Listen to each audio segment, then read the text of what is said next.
Skellygog by Daniel Eaves. I always looked up to my brother Tom.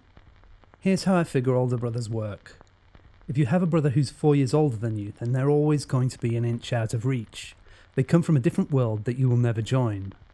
On the other hand, if you've got a brother who's 1 or 2 years older, you're basically from the same world and you can be close, or fighting over every last prize. But my brother was 3 years older than me, actually 2 3/4. Now I think of it, the events I'm going to tell you about happened in that small gap when I had turned 13, but my brother still straggled in his last months of 15. When you've got a brother with that age difference, it's golden, especially if it's Tom.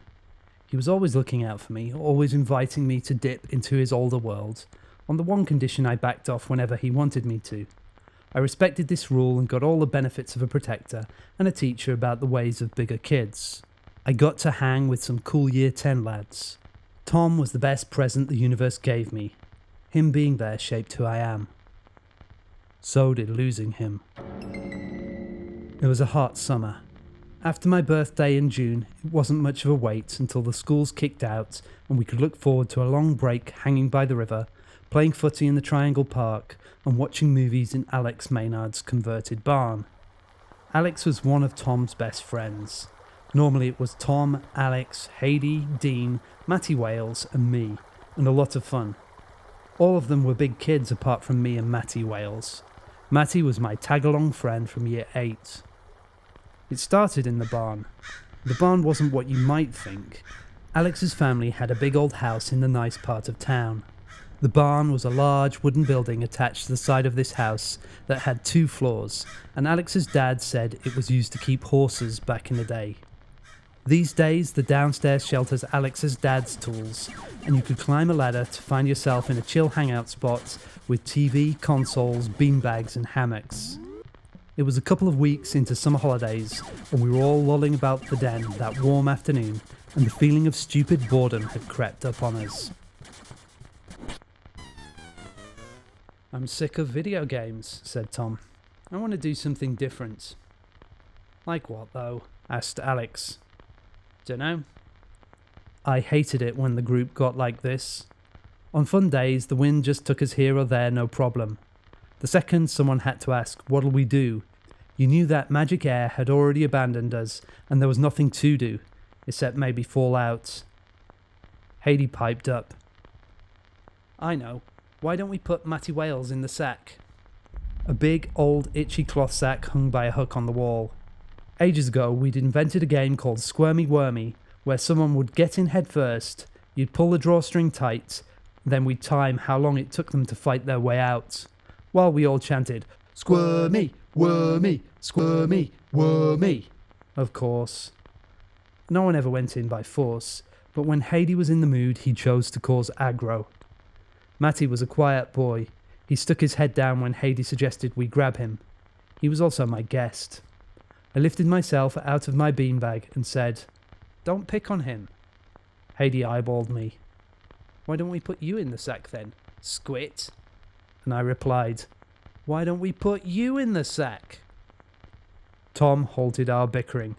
"No one's going in the sack. Cut it out." "What we going to do though?" asked Alex. Dean lay in the hammock picking his nose and seemed to pull a suggestion from his nostril. "Let's make a Ouija board. I saw it on TV last night. There must be loads of ghosts in this barn." "Ouija board?" We scoffed at the idea. "What's the matter? Scared?" "No, it's just lame."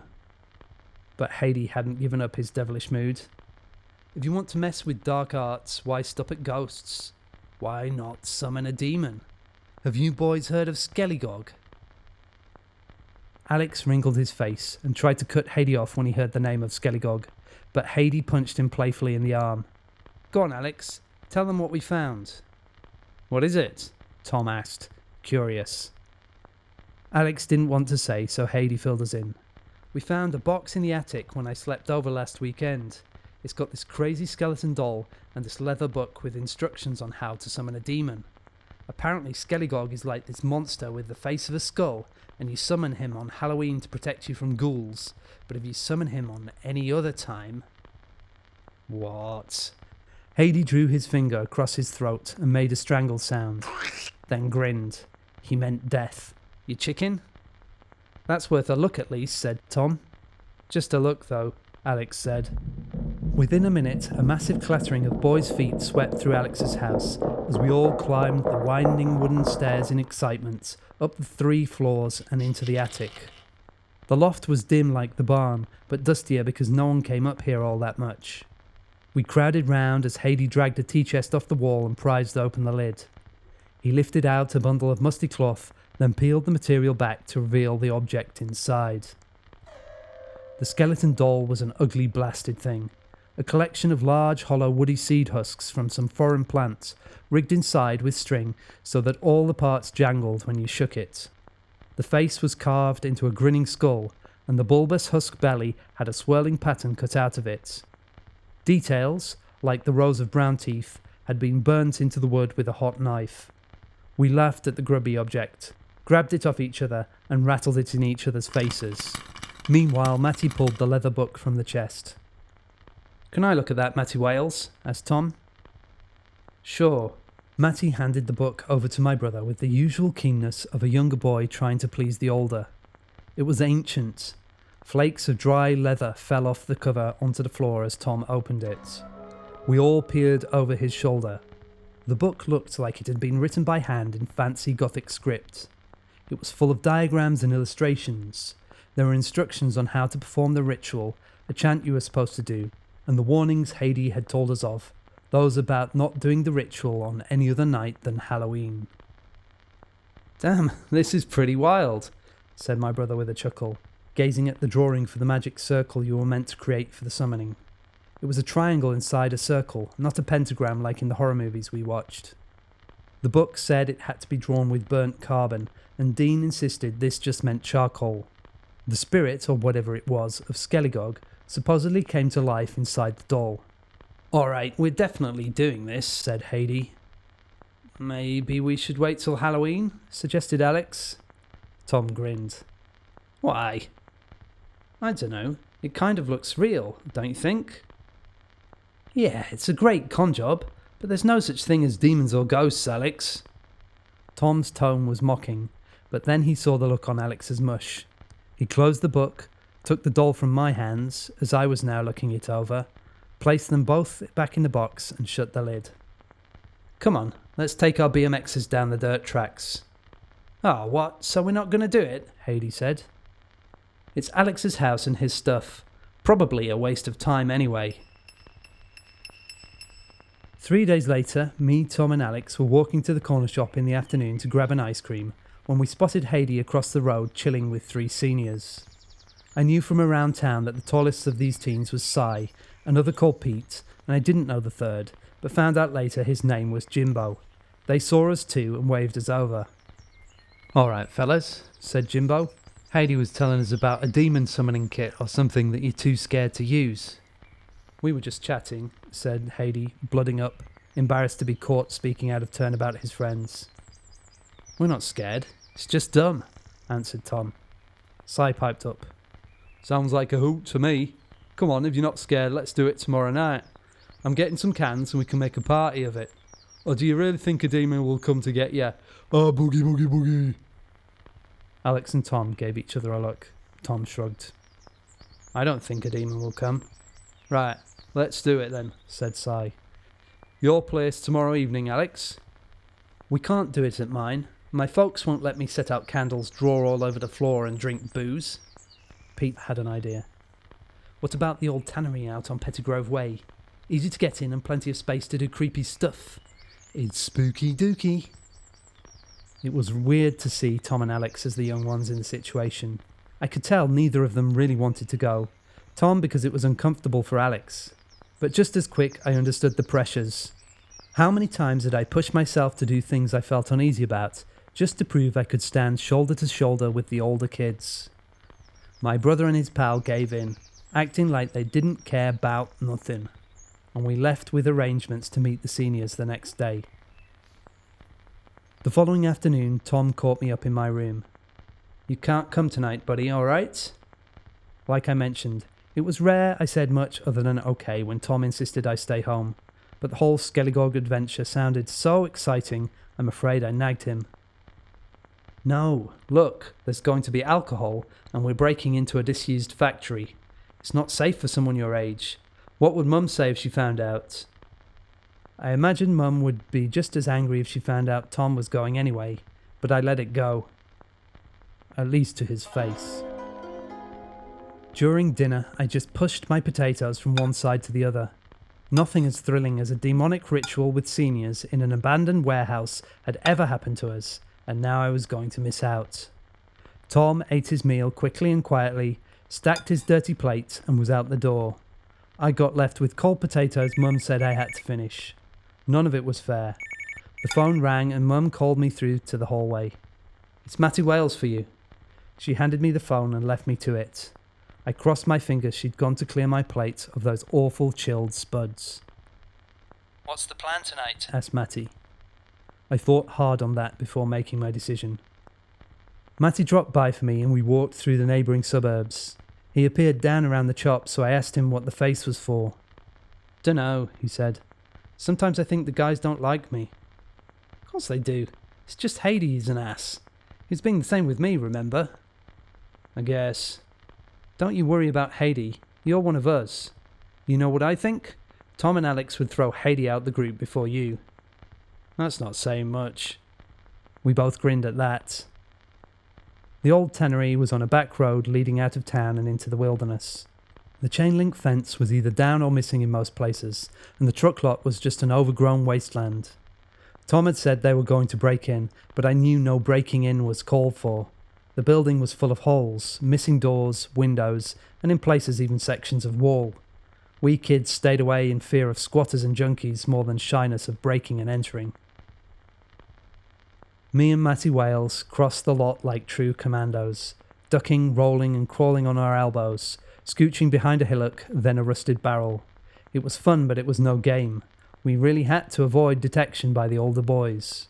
The sun sat low above the roof of the factory and glittered golden off the many shards of glass laying round. Our target was a shed to one side of the main building. We knew if you climbed on that you could peer into the main factory floor through its high windows. We could watch the whole ritual and no one would ever know about us. We made it as far as an empty trailer grown about with weeds just yards from the building when we spotted our gang, Tom, Alex, Hades and Dean, tramping up to the boards that covered a large service entrance. Me and Matty dropped down behind the trailer and spied through the grass. Alex carried the cloth sack on his shoulder and looked glum, like he was marching to his execution. Tom carried a torch. They pulled aside the loose boards and then the blackness of the building swallowed them up. "Go, go, go!" We shut up from our position and sprinted around the side of the factory. Scrabbling, and with a bump from Matty, I got up onto the shed roof, then helped haul my buddy up. The roof ended at the main factory wall, where rows of broken windows let light into the larger building. We peeked through the blank spaces and into the gloomy insides. It was a big empty space split up by brick columns. Dust, trash and the occasional rebellious weed littered the wide floor. There was busted machinery in one corner, and in another place rows of beams with hooks on, where they once hung up cowskins to dry. My brother and his buddies filed in through a doorway in the far wall. Tom swung his cone of light around the dim hollows, picking out the dust in the air. The feet of the troop cracked against the brick dust as they came. Thump! Something smacked down with force behind us. We wheeled round to see two hands gripping the edge of the shed roof. Jimbo heaved himself up. He grinned. "Aye, aye, my cheeky little spies. We spotted you running across the lot, and now we've got you." Thump! Thump! Two more sets of hands appeared, followed by the bodies of Si and Pete as they dragged themselves up. Si carried a holdall over his shoulder. "It's Tom's bro, isn't it?" said Pete. "Well, don't be a peeper. Just join the party." Jimbo grabbed me around the waist and lifted me like I was a keg of beer. It was horrifying to be handled by a bigger kid like this. I struggled, but it just made me look stupid. He laughed and dropped me through a glassless window. I landed with a crunch in the warehouse below. Tom's torch swung round and showered me in light. "What are you doing here?" Matty's body landed beside me with a similar crunch. Then the big boys cascaded down behind us. Matty Wales, you too.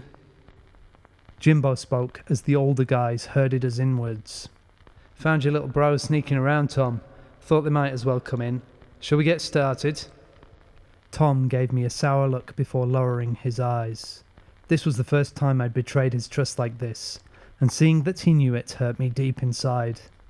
As we gravitated in toward the centre of the factory floor, Si asked in my ear, "Why do they always call your friend by his full name? Why not just Matty?" I'd never thought about it before. I regarded the back of Matty's hair, walking ahead. I don't know. Even his mum calls him Matty Wales. Alex hesitated a moment, then loosened the drawstring on the sack and emptied out several items. The book, the juju doll, a bag of barbecue charcoal, a 50-pack of tea lights. So, we have to draw this big circle with a triangle in it first, he said. I'll do it, said Dean, and ripped the charcoal open. The others kicked away the dust and debris to give him a space to draw. He did one side of the triangle, but it came out as a wavy line instead of a straight one. We laughed. That's rubbish, hold on. Pete disappeared into the shadows. We heard him rummage around, then he came back with an old plank. This'll do the work.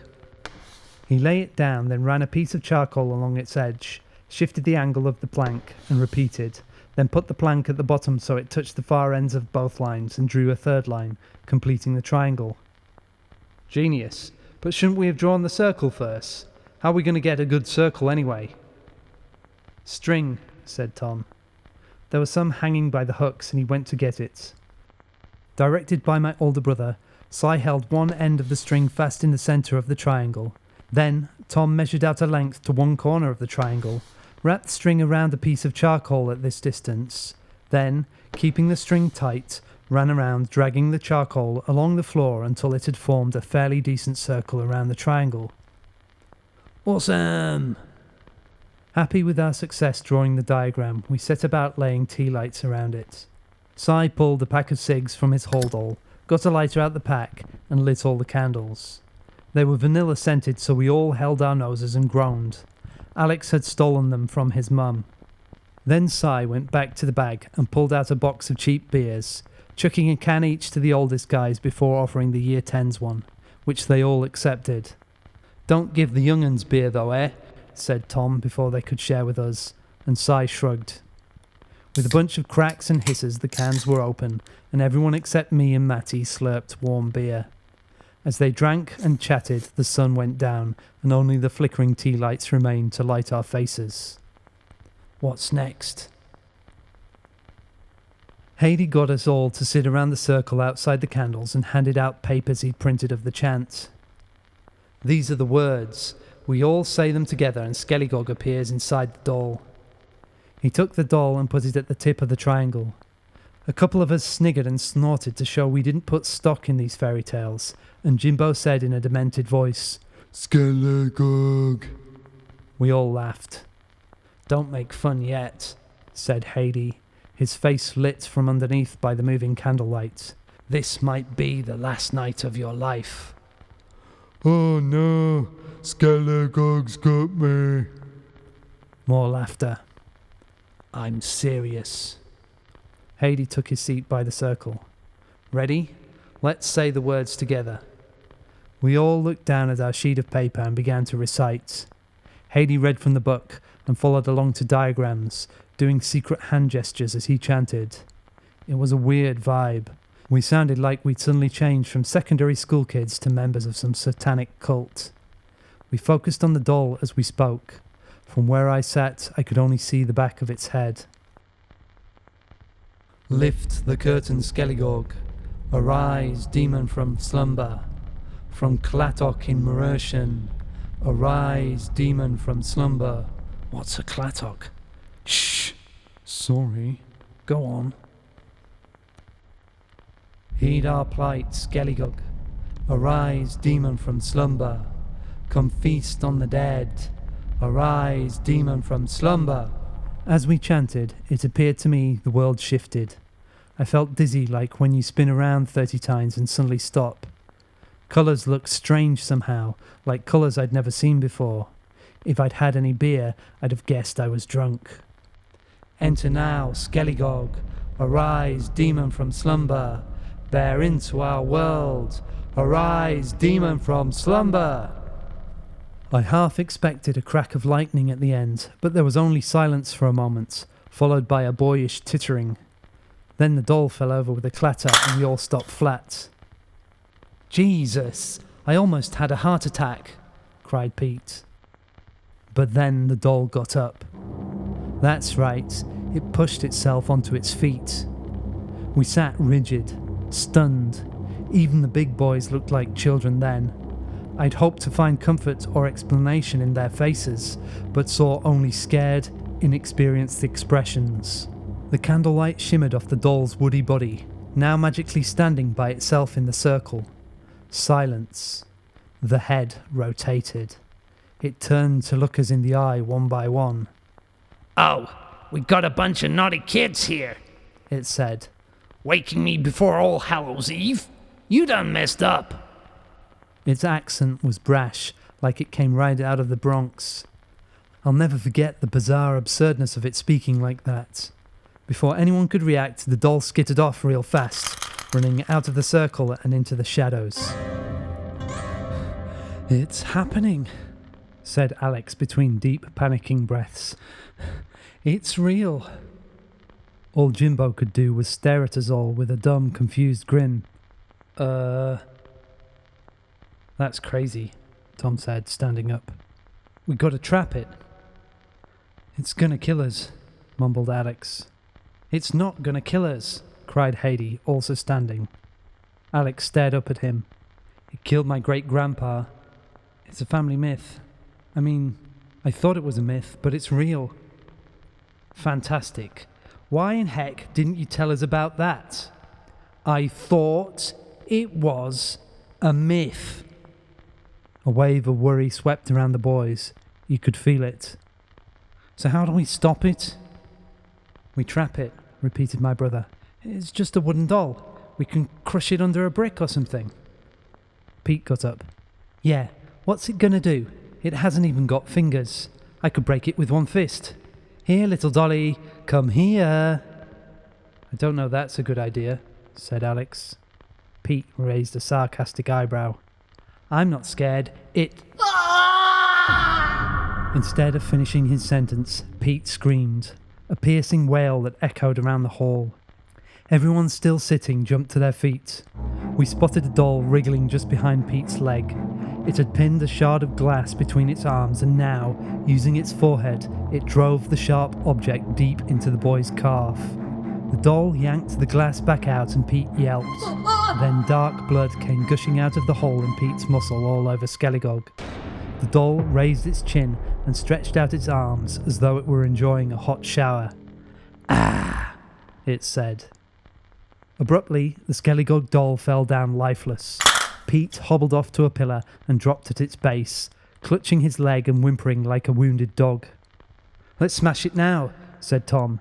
He lifted half a brick from the shadows and marched over to the doll, raising his weapon above his head. "Wait," said Jimbo. "Do you hear that?" We all strained our ears.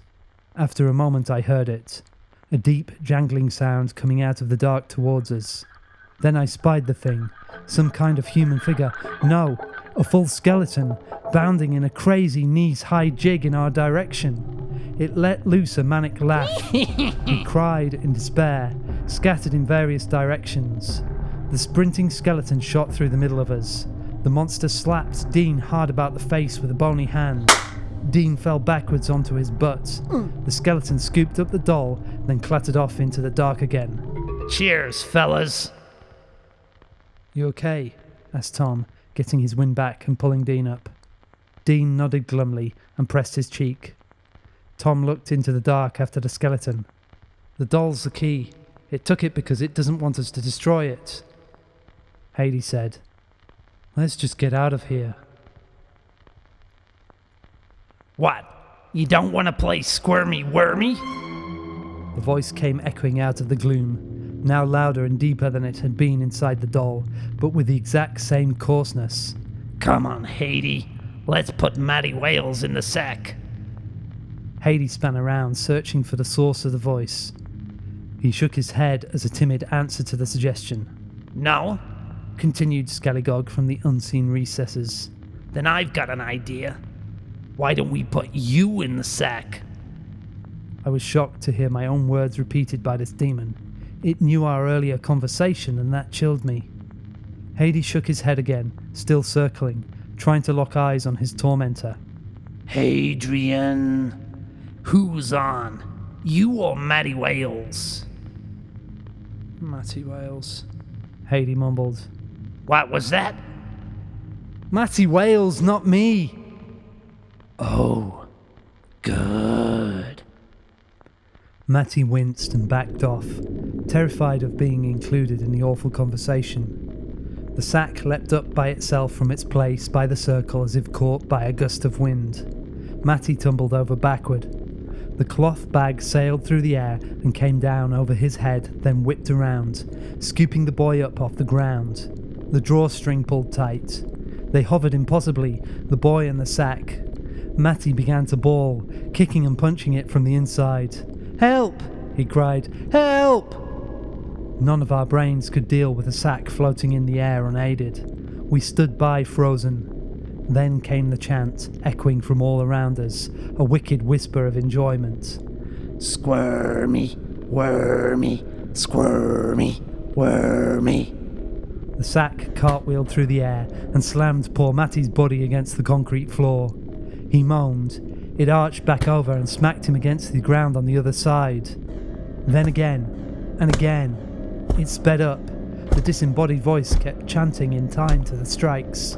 Squirmy, wormy, squirmy, wormy. Thump, thump, thump, thump, flump, flump, shlump, shlump. The blows became wet as they started to leave a bloody patch on either side where they landed. Matty no longer struggled, but the sack showed no sign of slowing up. We looked on as an invisible Skellygog mashed my friend into a pulp.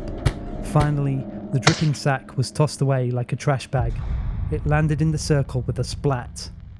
Hades began to cry. Really bawl, like a toddler from his gut.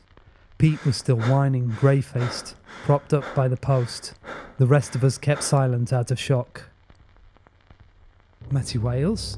said Alex after a while. "Matty?" He inched forward towards the glistening, dark red sack. The rest of us held our breath. Abruptly, the sack scraped 6 feet in the opposite direction, leaving a wide trail of blood behind it. Alex and Tom gawped at each other. "Is he still alive?"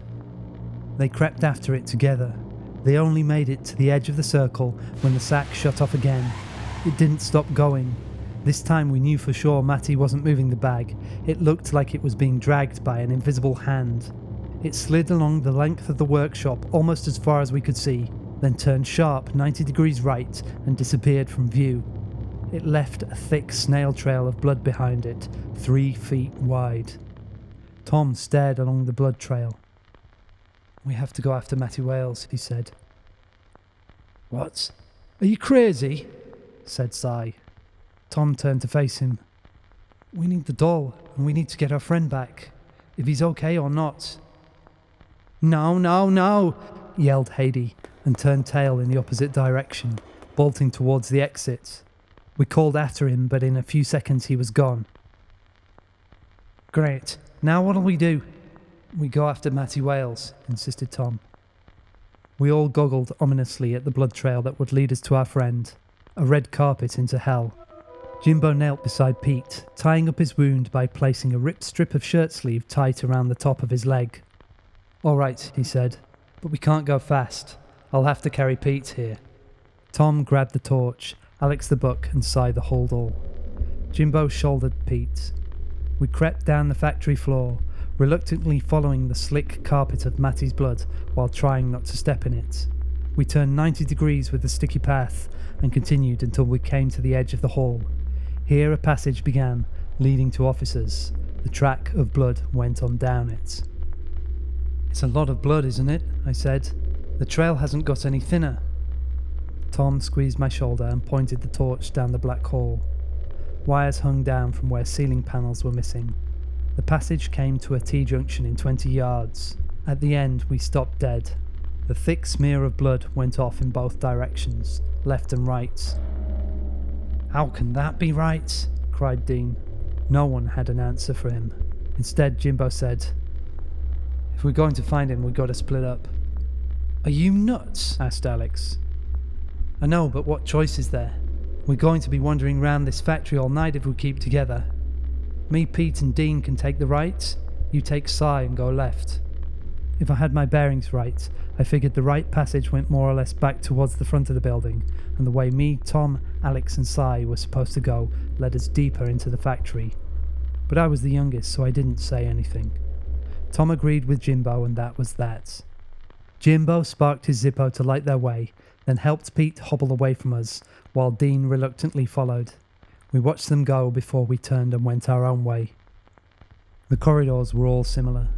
Busted up, grimy passages with rows of doorways going off to offices or workshops. Sometimes these rooms had windows with twisted and snapped blinds. Sometimes their doors were off their hinges or missing completely. When Tom's torch happened to swing round, you could catch a glimpse of their contents standing out from the sharp shadows they cast, and get clues to what kind of room it used to be. A filing cabinet, abandoned for some reason in the middle of the floor. A workbench with a bunch of old sherry bottles left on it. Some kind of wooden vat, now half eaten away by time. Our feet cracked on broken tiles. The air was dusty and stale. The blood trail went on thick without end. It felt like we had got deep into the building, to a place where the same air had hung undisturbed for years. No one talked. We turned a corner. The passage came to an end at a pair of metal double doors. The blood trail went on right under them. "Think he's in there?" "One way to learn." We shuffled forward either side of the blood, the doors growing larger in our vision until they were all that was lit by the torch. Tom tried the handle. With a rusty creak it gave way, and the door shifted inwards under his force. The room was laid out in rows of wooden workbenches filing off into the unseeable dark. Suspended on chains in the centre above the fifth row, the cloth sack hung dripping. A section of plasterboard had been propped up on the bench beside it, on which Skellygog had daubed menacing words in Matty's blood. It read, "Here's your worm, fishies." A helpful bloody arrow accompanied the letters, pointing up towards the bag. "I don't like this," Cy mumbled. "The rest of us are loving it, Cy," replied Alex, adding a pointed look. With unexpected determination, Tom stepped forward. "Let's get him down." We followed him in a tight pack, not daring to stray out of his circle of light as much as anything. Tom hopped up onto the bench, knocking the bloody message board over with a thwap. Alex climbed up after my brother and they examined the sack, looking for the best way to haul it down. "Wait a second." Cy pulled a foldable blade from his pocket and offered it up. Alex held the torch so they could see better. After stretching up, Tom realised he couldn't quite reach the drawstring that tied the bag to the overhead chains. With a stealing breath, he decided instead to cut the bag open. He punctured the sackcloth at the top and the bag squelched, so sodden with blood it gave the illusion that he cut through fresh meat. He drew the knife all the way down with a ripping sound. The bag abruptly gaped open as if it were a sideways mouth. Matty Whale sat inside like a fetus from hell, dark red, his limbs broken and twisted around him. His nose and the bottom half of his face were missing, the skull and jawbones showing through. His eyes were open, vacant, bloodshot and dead. On his crooked left wrist perched the Skellygog doll. "Poor kid," muttered Cy. Alex turned and vomited. Pasty and sweating, my brother slowly reached forward, then snatched the doll in a lightning move. Matty's eyes snapped on Tom. Gimme that! He growled, and his voice was Skellygog's. We all screamed. Tom fell backwards hard off the bench. We fled back to the door as Matty emerged from his bloody cocoon with a crick, crick, crick of broken bones. Come back, you hooligans! We whirlwinded down the corridor, slipping carelessly now on the slick blood, the torchlight wheeling around at crazy angles in Alex's grasp. and the crimson corpse of Matty Wales stalking right behind us, his arms and legs jagging at impossible angles. Crick, crick, crick, crick. We ran on for what might have been minutes until Si said, "Wait!" We glimpsed behind us. Matty was gone from our tail. We slowed, and panting came to a stop. Where'd he go? Crick, crick! From a doorless arch just ahead, Matty's mangled arm emerged. Then his skull popped around the jam. A boogie boogie boogie. We yelled. Alex bolted through a door to our right and we all followed the torch. Once everyone dived in, Tom slammed the door home behind us as Matty banged and thumped against it. The rest of us ran back and braced the door with Tom. After a few seconds, the hammering cut off sharp. None of us dared stop pushing until Si went and got us an old broken lampstand and wedged it under the handle. Outside the door, a voice spoke that was half Matty and half Skellygog. "I told you the others don't like me." This was followed by an awkward shuffling on twisted legs, leading away down the corridor. "What does that mean?" "That was for me," I said. Guys," Alex called our attention as he pointed the torch into the room. It was an office of sorts, probably a reception. Behind the desk, facing away on the swivel chair, sat a kid. It looked like Heidi. "Heidi, is that you?" Heidi grunted. "What are you doing?" A dismissive grunt. "We thought you'd run off." Nothing. Si stepped forward into the beam of light. He sidled round the desk and reached, slowly, for Heidi's shoulder. Abruptly, Heidi asked, "Would you guys call me gutless?" He sounded strange, raspy and wet. No.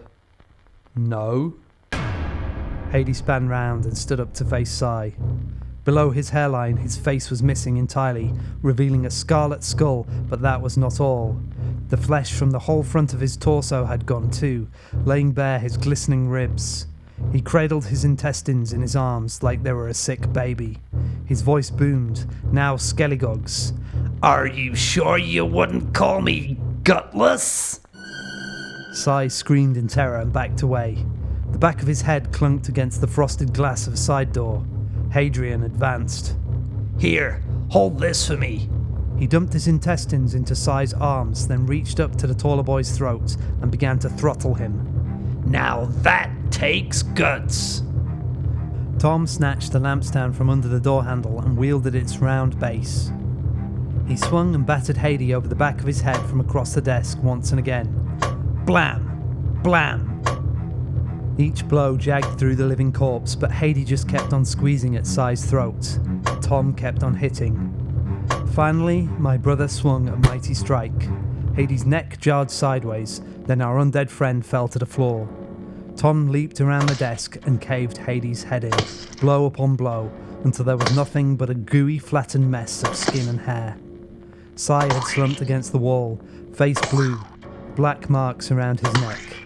He was already choked dead. I heard a creak and looked behind me. Matty Wales stood in the doorframe. "Guess you were right about them ditching Heidi first," he said. "Your brother looks totally pissed off with him." He came at me, arms outstretched. Tom snarled and ran between us, swinging his gore-dripping lamp.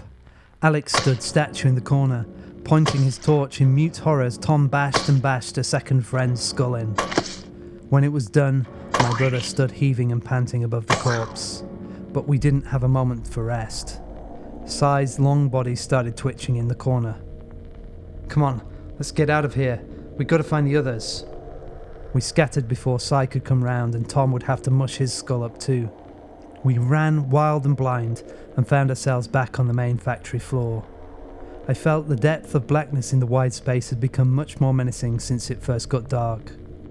Somewhere in the hall, someone was whimpering quietly to themselves. "Hello? Is anyone there?" We followed our ears, bunched up tight behind Alex and the torch, until finally we discovered Jimbo squatting against the far wall beside Pete. Jimbo shivered and cried. Pete lolled, bone white. He had bled to death from his leg. "Jimbo! Jimbo!" Where's Dean? With a great effort, Jimbo pointed a shuddering finger up behind us. We turned to find Dean hanging in the air, his arms splayed, hands pierced through by the hooks. Skellygog had peeled the entire front of his body and stretched the skin out, hanging it along hooks either side. Dean now took up 10 feet of space. A cascade of blood oozed down his legs and, dripping, formed a black pool on the concrete below. Alex began to cry and I couldn't blame him. "We're all going to die," he moaned. "Who did this?" Tom asked Jimbo. "Was it Heidi?" "What? Heidi? It was the skeleton thing, that Skellybob, though he's less of a skeleton now and more of a dead body. A living one, if that makes sense." "So you never saw our friends undead?" Jimbo shook his head. While we had been dealing with the cadavers of our friends, these guys had tackled the demon himself. "But we don't have to die," Tom said, pulling out an object he'd stashed in his waistband. "We have the doll." He took the cursed thing over to the circle and tossed it down on top of Matty Wales's blood stain. He picked up the brick from before and lifted it above the doll once more. He smacked it into the doll's face. The woody skull shattered, crumpled. Tom struck again and again, first the head, then the body, then each of the limbs until the doll was not much but a pile of splinters. Ooh, ouch. Skellygog stepped out of the shadows in front of us. His body now held flesh, slim and corpse-like. Only the face remained a skull, but even that had a sickly covering of skin. I guess you showed me, hey? Smash, smash, I'm dead. The monster gave an ugly laugh. "Why are you doing this to us?" Tom asked. Skellygog chuckled. He leaned against a post, laid back, confident. I figured he must have reached the peak of his strength and felt in no hurry to slaughter us. He could do that at any time. You know already. You conjured me out of office hours. Oh, I see. But you want a meaning for your death. Alright, just this once. You see, I eat the souls of the dead. Nothing so tasty, I can tell you. If you conjure me to this plane on Halloween, fair enough. Lots of dead souls floating around for me to eat. But conjure me on not Halloween. Ooh, nothing to chew on. Skellygog go hungry. So what's a skull to do? I make my own dead souls, capture and swallow them right before they slip away. Also, the blood of the living helps me manifest here, so there's that. Explanation enough? Are we happy to die now? "But the doll, I was sure." I tell you something. It's a good job they don't teach you kids to read in school. Skellygog stood up off the post like he was bored of the conversation. Tom twisted round to look at Alex from where he knelt. "Alex, the answer's in the book." Skellygog frowned in contempt. Too late. You've had all day to do your homework. How many sentences do you bet you can read before I tear your esophagus out? Shall we play? Alex fumbled desperately with the book, not even able to open the thing in his panic. Skellygog performed an open-mouthed grin, shook his hands in a mock cabaret style, and promptly disappeared behind the post. We scanned the dark frantically, looking for where he had gone, while Alex struggled to find a page worth reading. Alex yelped. His legs jerked violently out from under him as Skellygog dragged him off into the recesses. The book flew forward from Alex's hand and landed open in front of me. There on the page, clear enough to my view, was an illustration of the doll on fire. I lifted the book quietly and showed the picture to Tom. He immediately understood. Skellygog hoisted Alex up and looked poised to snap him in two when Jimbo bounded out of the shadows and whacked the demon about the head with the plank. Skellygog staggered, dropped Alex and turned his attention on Jimbo. Oof, you little punk! He grabbed Jimbo's throat, raised him off the ground and squeezed. "The lighter!" called Tom.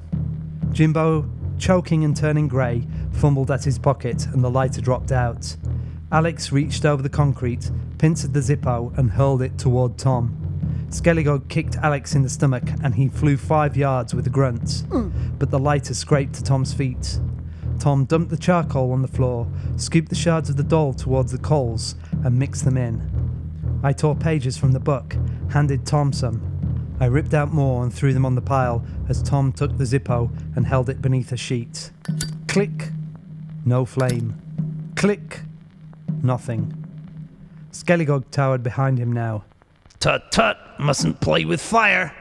Click! Skellygog grabbed my brother and threw him so far into the factory I couldn't see where he landed. A single burning sheet rocked down through the air and settled on our combustible heap. Skellygog turned to stare down at me. And as for you... A flicker of flame shot up in the pile between us. I saw the shards of doll quickly turn brown then black. The flame reached over like it was drawn by a draft and took hold of Skellygog's legs. Gosh darn it now!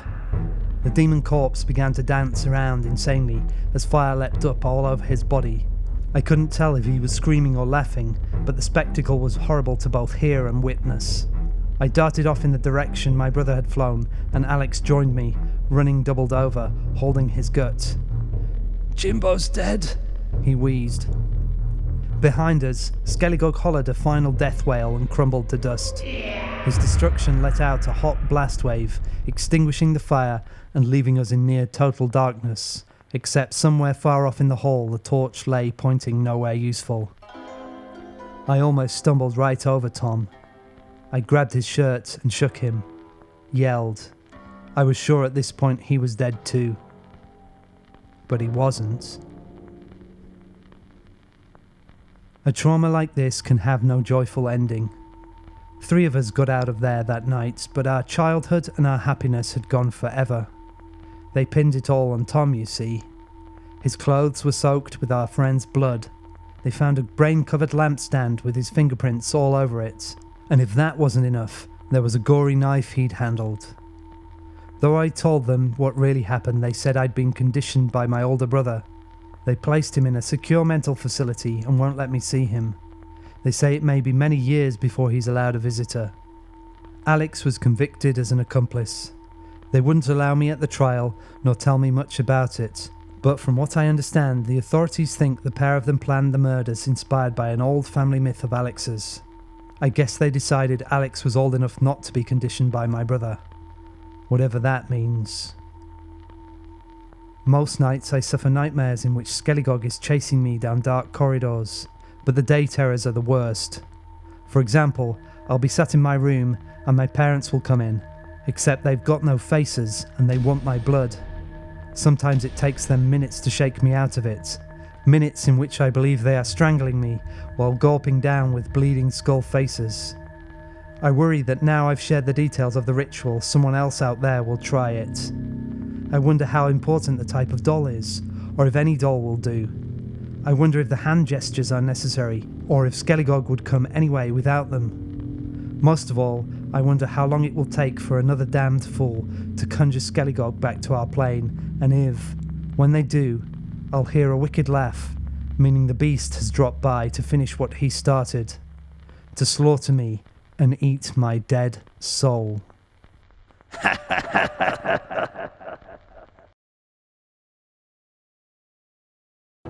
If you enjoyed that adventure, there are more awaiting you inside my books. Treating yourself to one is also the best way you can support me. Rosie's Ledger is a paranormal thriller about an isolated 12-year-old who confides in no one except her diary, until one day the diary writes back. As the page's suggestions spill violently out into the real world, Rosie Marsden must discover who or what is making the entries, and to what dangerous end. If you like Skellygog, it's just one of 7 tales awaiting you inside my collection, Tales for Dark Hours, all wrapped up in a larger, more sinister story.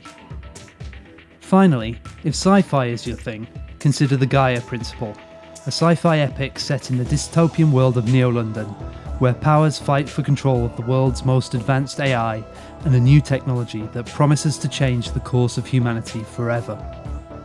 All these are available on Amazon bookstores, links below. Thanks for watching.